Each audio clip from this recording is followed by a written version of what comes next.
লা লিগার লাগামটা রিয়াল মাদ্রিদের হাতেই, তবে পা ফসকানোর সুযোগ নেই, কারণ 2-এ থাকা বার্সেলোনা পিছিয়ে কেবল 2 পয়েন্ট। তাই শীর্ষস্থান জিয়ে রাখতে ওসাসুনার বিপক্ষে জয়ের বিকল্প নেই লস ব্ল্যাঙ্কোদের। তবে রিয়াল মাদ্রিদ এখন আলোচনায় ভিনিসিয়াস জুনিয়র ইস্যুতে। চ্যাম্পিয়ন্স লিগে বেনফিকার মাঠে আর্জেন্টাইন ফরোয়ার্ড ক্রিস্টিয়ান নিতারা বর্ণবাদী আচরণের শিকার হবার অভিযোগ তুলেছেন ভিনি। স্বাভাবিকভাবে লা লিগার ম্যাচের আগেও রিয়াল কোচ আলভারো আরবেলোয়ার কাছেও এসেছে বর্ণবাদী ইস্যুতেই প্রশ্ন।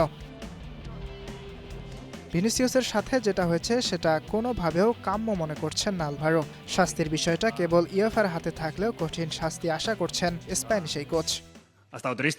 দোষীর শাস্তি হওয়া উচিত। আমাদের সামনে একটা সুযোগ দৃষ্টান্ত স্থাপনের। ফুটবল ঘিরে আবেগ কিভাবে মানুষের মনে আলোড়ন তোলে আমরা জানি, তবে বেনফিকার মাঠে যা হয়েছে তা মেনে নেওয়া যায় না। ভিনিসিয়াসের উদযাপন নিয়ে প্রশ্ন তুলেছিলেন বেনফিকার কোচ জোসে মরিনিও। তার মতে ভিনির ওপর বারবার বর্ণবাদী আক্রমণ হবার পেছনে প্রভাব রয়েছে উদযাপনের। পর্তুগিজ কোচের এমন মন্তব্য নিয়ে করা সমালোচনা করেছেন অনেকেই।